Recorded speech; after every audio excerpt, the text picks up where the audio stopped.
Yo, what's going on guys, it's Rest. In this video I want to go over a chaos level 35 companion based build. I'm calling this Typhon's Pixie. Now for all my Diablo 3 fans out there, I hope you all love this reference. But if you don't know, essentially there is a armor set that is evolved all around Hydras, and we're going to be using that a lot in this build as well. It's going to take advantage of a couple different things, being with your Ferior reloads, some of your spells, and overall just your classes in general. This is one of the best builds in the game right now, and it absolutely destroys chaos level 35. As always, these builds are located in my Discord channel if you guys would like to download them. Link to the Discord will be in the description. If you download the build, enjoy the video, or find it helpful in any way, consider subscribing, dropping a like, and turn those notifications on. I'm on the road to 20,000 subs, and I would love to have you all on this journey. I truly appreciate it. So all right, starting off, we have our very green looking character. I tried to make it look as much like a Hydra as possible. I think he looks pretty cool, but our main weapon we're going to be using is this pistol right here. This pistol is very, very good because what it says is when you throw the weapon, it's going to transform into a Pixie companion and shoots enemies before exploding. So we'll just show it off really quick. As you see, you can throw these little things out. Little Pixie companions are going to spawn, and you can only have 3 out at a time. But these are very, very good because they actually get spell damage. So we're going to be able to increase our spell damage a lot with this build, which is in return going to make this companion base weapon do an insane amount of damage. Now, as you see on our enchant, we also have after reloading, we're going to get 50% companion critical hit chance, and all our companions generate 8% of their maximum health per second. This is going to be really good because obviously we're just going to be throwing these around all the time, so we're always going to have that critical hit chance, and all our companions are going to be healing. Very, very strong. This pistol is pretty much the make or break for this build. The rest is kind of just whatever you want to run, but you need to get a Pixie weapon specifically so you can get that spell damage proc. The enchantment also isn't even that necessary. I just like to run this enchantment because it fits very well with the theme of the build, since we're really focusing on our companions. Now for other stuff, I am just running a live wire. This is going to pair really well with our melee weapon we're going to be running, which is the spell blade. So with the spell blade, it's basically going to turn all your melee damage into spell damage, and since we're going to have a whole bunch of spell damage with this build, we're always going to actually be able to just go beat enemies up if we want to. Say, you know, your companions are struggling to kill something, which they never do, but you just want to go run up to an enemy, you can, and pairing that with the live wire would basically make it chain light and everywhere, which is very, very cool. But then I'm also running a masterwork combo. This is just easy to get spell weaving stacks up. It just reloads very fast, and if you need to get spell weaving stacks, you can get spell weaving stack. Now I'm also gonna be running the Twisted Delusion. This is a brand new rocket launcher from the new DLC. Basically, when you shoot an enemy, it's going to make them soaked, and soaked enemies take more lightning and frost damage. This is going to be really good because we're going to really be focused on frost damage with this build.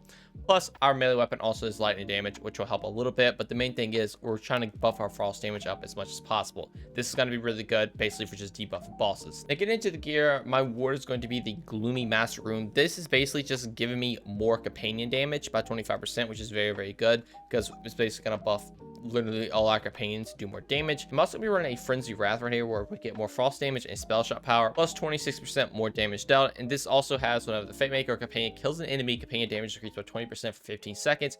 And this can stack up to 5 times. So this can get up to 100% more damage. And on top of our ward, it'll be 125% total more companion damage, which is very, very good. Now I'm also going to be running our armor right here. So we're going to convert 30% of our Fate Maker's damage into dark magic damage. This is going to be pretty good for survivability. Also, it's going to pair really well because we're going to play the Graveborn and Spell Shot, and we see we're getting some power in those as well. Plus, we're also getting +3 in Ascension, which also works very, very well. Now, finally, for our rings, I'm running double spell damage rings while ward is not full. Effects are increased by 100%. This is going to pair really well with one of our skills in our Spell Shot skill tree. But basically, more spell damage is going to be more damage for our pixies, which is really good, which is one form of our companions. Then our other form of our companion is actually going to be our Hydra right here. We can summon a Hydra with our spell. This also has the effect when you summon a Hydra companion, it will spawn another Hydra whenever an enemy damaged by it is killed. And it also has a small chance to spawn an additional Hydra when damaged a boss. So you can get a bunch of Hydras up with this one spell, which is very, very good. On top of your pixies being up, and on top of some other skills we'll get into in a second, you're going to have a bunch of Hydras and flying pixies around the battlefield that kill everything for you. Now we also have the Tidebreaker, which is a brand new spell, which again has that soaked effect. You can basically throw it, you're going to soak a lot of enemies, and then you're going to do more frost and lightning damage to them. Very, very good. Now additionally, for these other 2 spells, I do have 2 arcane bolts. What you can do with this, if you're going into a boss fight, you can kind of just start throwing these. They have a 2-second cooldown, and you can start stacking spell weaving stacks up. You can start stacking your ascension stacks up because of the Graveborn's capstone. And you see, that easily. We already have like max stacks of everything, and then you can swap back over if you want to. Then finally, for the rest of our enchants, I do have on spellcast increase frost damage by 30% for 5 seconds, on spellcast increase dark magic damage by 30% for 5 seconds, on spellcast increase damage dealt by 15% for 10 seconds. Then after casting a spell, gun and melee attacks have a plus 30% critical hit chance for a short duration. So obviously casting a spell, specifically Tidebreaker, is going to be very good because you apply it soaked enemy and you're reprocking all your enchantment buffs, and you can pretty much destroy everything. Now, getting into the skills that are around this build out even more, we're going to start with the hero stats. I do take max strength, max intelligence, and then I put the rest in dexterity, and I did start with village idiot. Then also, if you haven't noticed, I am taking ambidextrous so I can take Tidebreaker alongside a companion spell. Now, I'm going to be running 3 points of magic bullets to get some gun damage if I need it. You don't really need to do this, and if you honestly wanted to take something like spell sniper, you could as well, but none of these skills really matter that much, so I kind of just threw them there like this. But 5 points of prestidigitation is actually very good. It's getting 40% more reload speed. It's going to work really well, obviously, with our enchant and to get our pixies out even faster. I'm also running 5 points of Font of Mana to get more spell cooldown rate so we can cast our Tidebreaker even more. It does have 3 charges, but with even more cooldown rate, we're going to be able to just throw it pretty much all the time to keep reprocking all our enchantments. Now, also, I'm running Glass Cannon. This is going to make my ward never regenerate, but we are getting 30% more spell damage. Now, obviously, with our ward not regenerating, our rings are going to proc, which is in return giving us even more spell damage alongside what this skill's already doing. Then finally, 1 point in hot thread count. This is what we're mainly trying to get down to.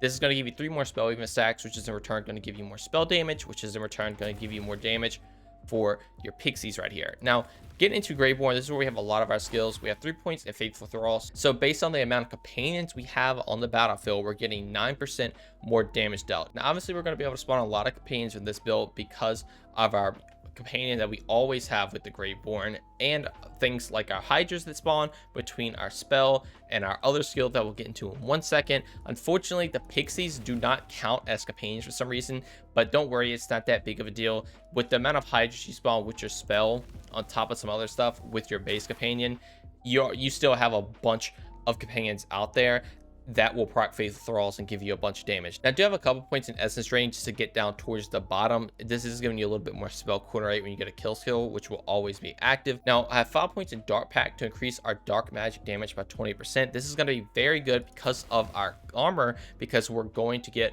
30% of our damage converted to dark magic damage. This does apply with all of our companions, our pixies, our hydras, everything like that. They're gonna have 30% dark magic damage, and if you remember with our enchant, we're getting even more dark magic damage. So obviously frost and dark magic is the main theme of this.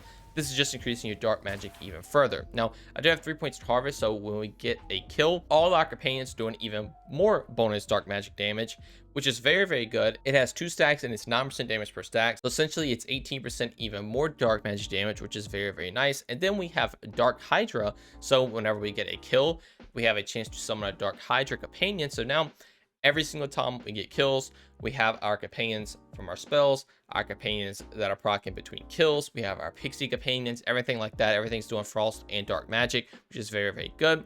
You can have up to 3 of these on the battlefield. You're pretty much going to always have these up all the time. Now, I also have 1 point in Stain the Soul, so whenever we cast our spell, it has 4% bonus dark magic damage. I did put 1 point here just to get down towards the bottom, but this actually does work with your companions. If you want to test it out, you can take everything off, just put 1 point in here, and it will actually make your Hydra do dark magic damage from your spell. 3 points in Ascension, which is getting buffed to 6. This is a kill skill where you can get more maximum health and spell damage. This is going to stack up to 10 times. You get 12% per stack, so obviously 120% more spell damage on top of what your spell weakness stacks are doing with things like hot thread count. You're getting an insane amount of spell damage, which is making your pixies destroy absolutely everything, and all your companions are just getting an insane amount of damage. And the survivability is not even that bad because of the maximum health increase.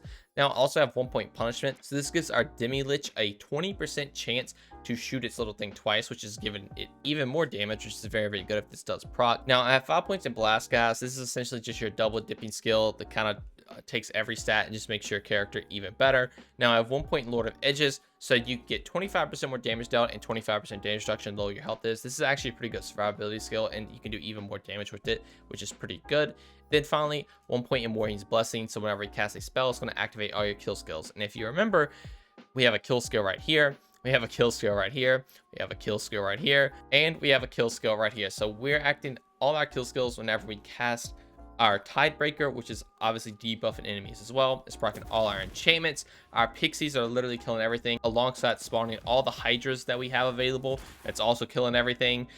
And it just obliterates Chaos 35. You can pretty much just destroy any Chaos Chamber you want to run. It can take on the raid bosses, and it can just do absolutely everything. This is a very fun all-around build, and if you are struggling with Chaos 35, I would recommend this. It's really easy to farm stuff with this because you really can just turn your brain off and let your companions kill absolutely everything. And if you guys would like to try it out, again, these are located in my Discord channel if you guys would like to download them. But I think that's going to do all for me. I am working on updating my Skeep Zerker and Deathbringer build, so if you guys would like to see the updates of those, again, be sure to stick around the channel. And if you guys do try this build out, let me know what you think about it in the comments below. And if you made it this far in the video, be sure to comment I made it with a smiley face. I try to leave a heart on all those comments, and I also read every single comment you guys post. I may not be able to respond to them all, but if you guys do want to comment something, just know that I am going to read it. But anyway, thank y'all so much for watching. I hope you enjoyed the build, and I'll see you in the next one. Peace.